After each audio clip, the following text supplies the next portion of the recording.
Welcome to MKS kitchen. তো আজকে আমরা বানাবো ডিম টোস্ট। চলুন দেখে নিয়ে যাক যে ডিম টোস্ট বানানোর জন্য আমাদের কী কী লাগছে। তো মনে রাখবেন ডিম টোস্ট খুব সহজে খুব তাড়াতাড়ি বানানো যায়। তো আমরা সবার প্রথমে 3টে ডিম নিয়ে নিচ্ছি।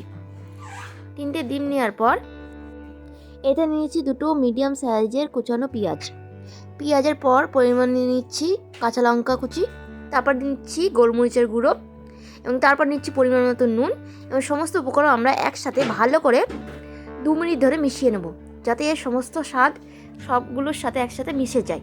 মনে রাখবেন ডিমটা যত ভালো তৈরি হবে ততই আমাদের খেতে ভালো লাগবে। এবং সবার সাথে দিয়ে দিচ্ছি আমরা ম্যাগি মশলা। এইটাই অপশনাল, আপনার চাইলে এটাকে বাদও দিতে পারেন। আমি দিচ্ছি কারণ এতে খুব স্বাদটা খুব ভালো হয়। তো তারপর আমরা গ্যাসের দিকে চলে যাব।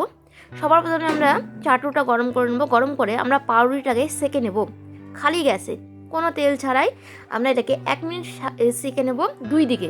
মনে রাখবেন এখন গ্যাসের ফ্লেমটা লোয়ে থাকবে, এতে ভালো শেখা হয়, এতে এগুলো পড়বেও না। 1 মিনিট পর আমরা এতে 1 চামচ তেল দিয়ে দেবো। তেল দেওয়ার পর এটাকে আমরা উল্টিয়ে নেব। উল্টিয়ে নিয়ে আমরা যেই দিকে তেল দিয়েছি সেই দিকে দিয়ে দিচ্ছি ডিমের পেস্টটা। মনে রাখবেন ডিমের পেস্টটা 2 থেকে 3 চামচ দিলেই আমাদের পুরো পাউরুটিটা কভার হয়ে যাবে। আপনারা ততটাই দেবেন যতটা এর কভারটা হয়। দেওয়ার পর এটাকে আমরা উল্টিয়ে নেব। মনে রাখবেন উল্টানোর আগে নিচে আমরা সামান্য পরিমাণ 1 চামচ তেল দেব, যাতে ডিমগুলো ভাজা হয়। দেখুন ডিমগুলো ভাজা হচ্ছে। তো এখন এই সময় আমরা এর উপরে দিয়ে দিচ্ছি আরেকবার ডিম। আমরা এক সাইডে ডিম দিয়েছি, তো আমরা আরেক সাইডেও এক ডিম দিয়ে দিচ্ছি। মনে রাখবেন 2 থেকে 3 চামচ ডিম লাগবে।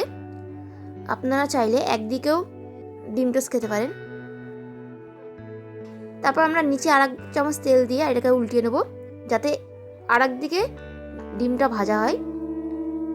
এবার আমরা গ্যাসটা কমিয়ে আমাদের 1 থেকে 1.5 মিনিট একদম লো গ্যাসে এটাকে ভাজতে হবে। মনে রাখবেন গ্যাসটা কমিয়ে আমরা এটাতে ভাজি, তাহলে এর ভিতরে যে ডিমটা আছে সেটা কাঁচা থাকবে না। এটা করলে ভিতরে অবধি একদম সেদ্ধ হয়ে যাবে আমাদের ডিমগুলো। এটা খুব সহজ পদ্ধতিতে আমরা ডিম টোস্টটা বানাচ্ছি। আপনারা এটা বাড়িতে ট্রাই করে দেখতে পারেন। আশা করছি আপনাদের এই ভিডিওটা খুব পছন্দ হবে। আরও অন্য ভিডিওর জন্য আমাদের চ্যানেলে আপনারা ভিজিট করতে পারেন। আমাদের ডিম টোস্ট রেডি। পরবর্তী কী রান্না আপনারা খেতে চান সেটা আপনারা কমেন্ট করতে পারেন।